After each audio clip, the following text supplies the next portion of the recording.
रामपुर से मैं कस्तूरी जी का। अरे दामाद जी हैं, खुशी मनाओ, बैंड बजाओ, मिठाई बांटो। मुझे पता नहीं था आसमान में बैलगाड़ी भी उड़ती है। अच्छा हुआ लेकर आए हैं। देखिए जनाब, मैं आपका दामाद अरे नहीं वो हूँ। तो मालूम है, लेकिन हमको ये भी मालूम है कि तुम ही हमारे दामाद बनोगे। मजाक कर रहे हैं, मजाक कर रहे हैं। हाँ, मैं आपका दामाद नहीं हूँ। दरअसल मैं आपका होने वाले दामाद जी हम जानते हैं। ओहो, लगता है इन सबकी अकल घुटने में है। देखिए, मैं सुमित का दोस्त हूँ और मेरा नाम है शंकर। उस दिन आपको पूरी बात बताने से पहले ही फोन कट गया था।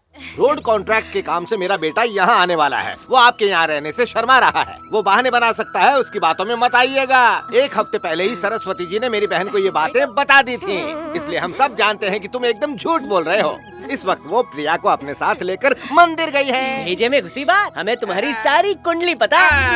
अच्छा, तो ये बात है। और नहीं तो क्या, दाल भात है। फोड़ो रे पटाखे।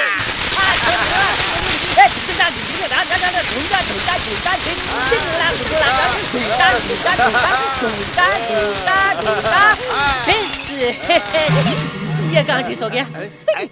अरे यार, ढंगिनी भी गायब हो गई। माफ कीजिए, मुझे पटाखों से डर लगता है। मुझे भी। मेरा पटाखा फूट गया क्या? आपको देखकर कुछ अलग ही फीलिंग आ रही है। आपको देखकर मुझे मेरे भैया की याद आ गई।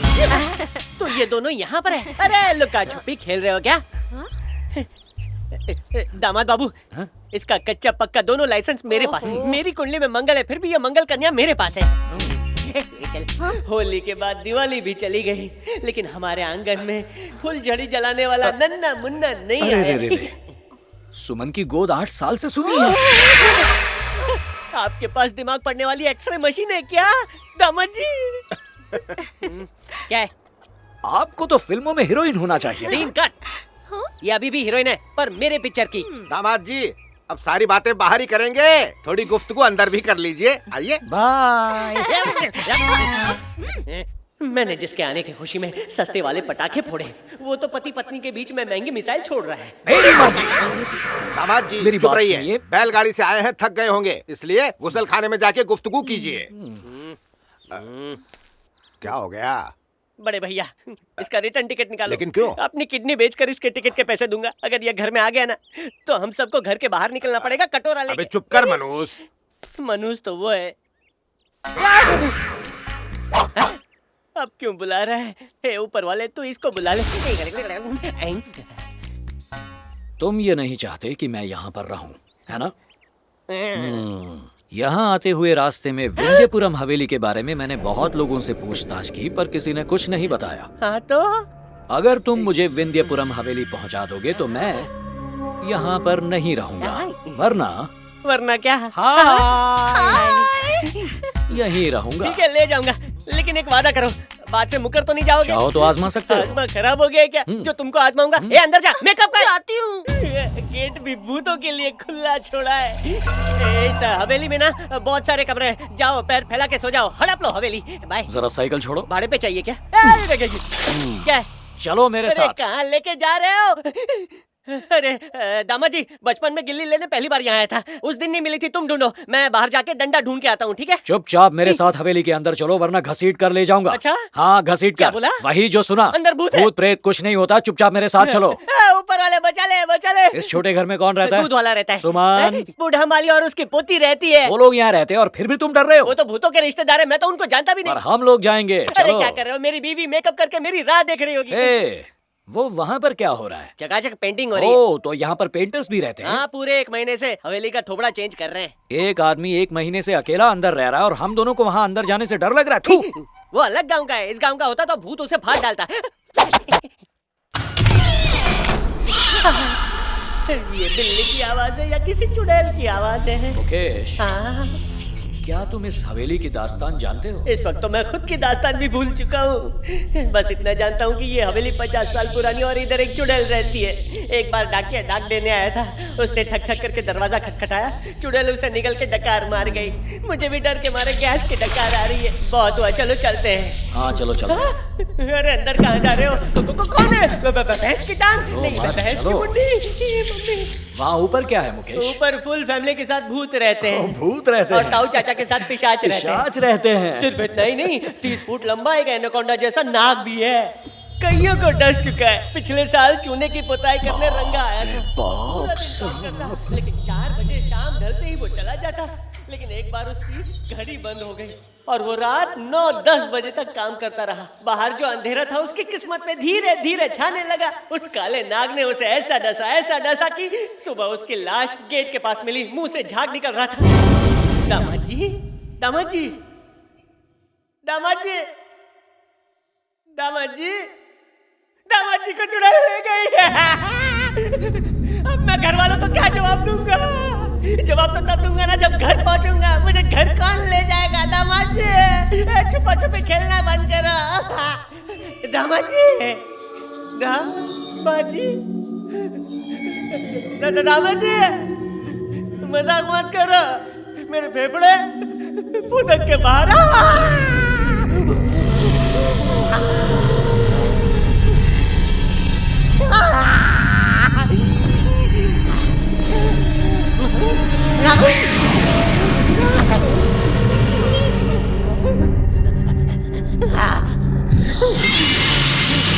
बोला था ये भूतिया हवेली है, फिर भी नहीं माने।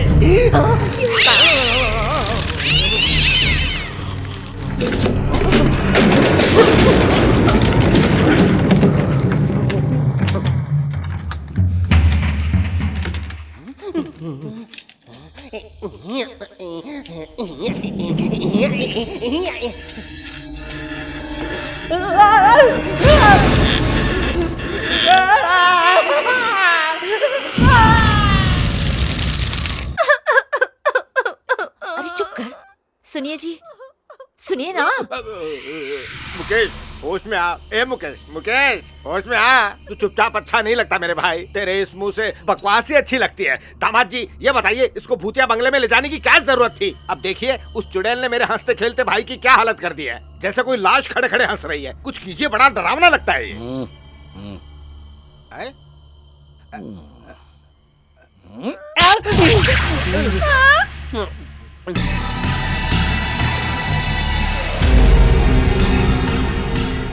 अरे गांव वालों, बताशे बट रहे हैं क्या? मेरे हिस्से के कहाँ हैं? नमस्ते माँ जी, मैं सुमित सुमित कहाँ है? वो इस घर का होने वाला दामाद है।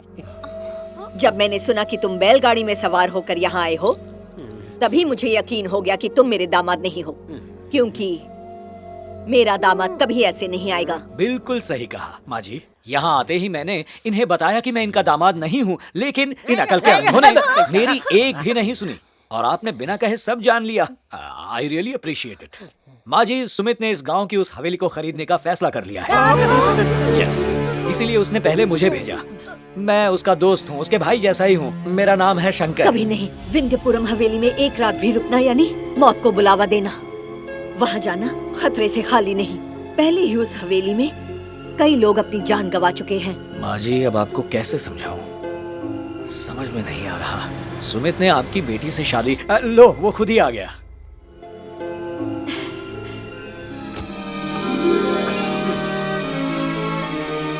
दामाद चूना लगाता है। प्रिया, अरे बेटा बाहर आओ। आकर अपने होने वाले पति का चांद सा मुखड़ा तो देखो। आओ आओ, देखो।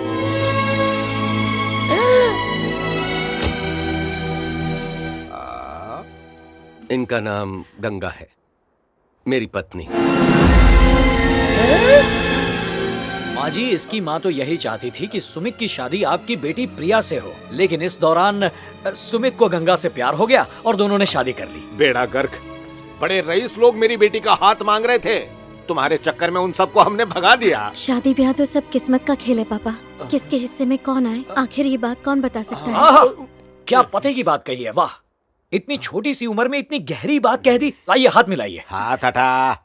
मुझे मालूम है आप सब लोग मुझसे नाराज हैं, फिर भी मैं आप सब लोगों से मिलने यहाँ चला आया। मुझे माफ कर दीजिए, मैं चलता हूँ। कहाँ? राजा विक्रमजीत की जो पुरानी हवेली है, आज से हम लोग वहीं रहेंगे। उस हवेली में? नहीं नहीं नहीं। पर क्यों? उस खूनी हवेली में एक बुलंद दरवाजा है और अंदर चंद्रमुखी का भूत रहता है। आज के जमाने में भी आप लोग भूतों पर विश्वास करते हैं? देखो बेटा सुमित, हम लोग जानते हैं कि तुम शहरी बाबू हो, इसलिए इन बातों पर यकीन नहीं करोगे। लेकिन उस हवेली में कई लोगों की मौत हो चुकी है, वहाँ मत ये जाओ। वहम है। उसे खरीदने से पहले मैंने उस हवेली को अच्छी तरह से जांच परख लिया था। वहाँ भूत प्रेत जैसी कोई चीज नहीं है। बेटा देखो, तुम मेरी बात को गलत मत समझना। मैं वहाँ 40 साल से माली का काम कर रहा हूँ, लेकिन इसके बावजूद भी मैं कभी अंदर नहीं गया। एक बार फिर से सोच लो बेटा। काका, मैं आपकी बात समझ रहा हूँ, इसीलिए तो उस 50 करोड़ की हवेली को मैंने सिर्फ 5 करोड़ में खरीद लिया। देखो पर मैं दकियानूसी बातों पर यकीन नहीं करता। मैं ये चाहता हूँ कि मैं अपनी गंगा को वो हर सुख दूं जिससे वो अपनी बाकी सारी जिंदगी एक रानी की तरह बिताए। और अगर ऐसी वैसी कोई बात हुई तो आप चिंता मत कीजिए, हम निपट लेंगे। समझाओ इसे। हम सब जाएंगे।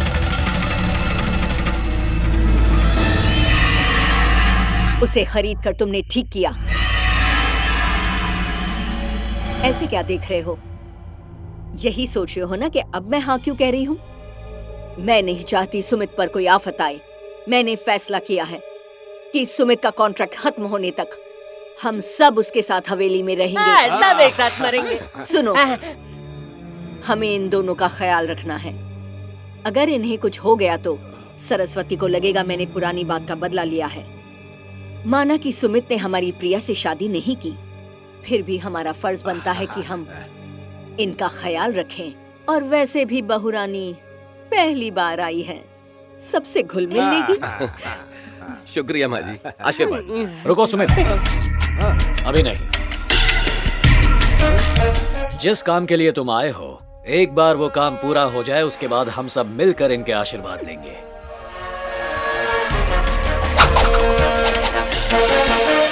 ओम गणानां त्वा गणपतिगं हवामहे कविं कवीनावोऽष्टवस्तमं ज्येष्ठराजं ब्रह्मणां ब्रह्मणस्पदानशृण्वन्नोतिभित्ते दधादनं स्वाहा।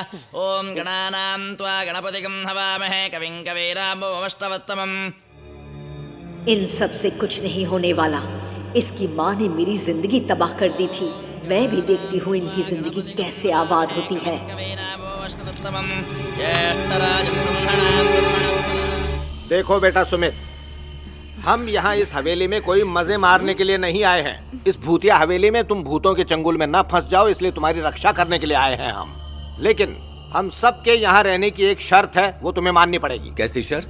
वो शर्त यह है कि इस हवेली के पीछे वाले हिस्से में कोई भूल कर भी नहीं जाएगा, खासकर राजा के कमरे की तरफ जिसमें चुड़ैलें नाचती हैं। आपने हमारे साथ रहने का फैसला किया तो क्या हम इतना भी नहीं कर सकते? हम में से कोई भी हवेली के उस तरफ बिल्कुल नहीं जाए। तो फिर ठीक है, चलता हूँ। चलो चलो।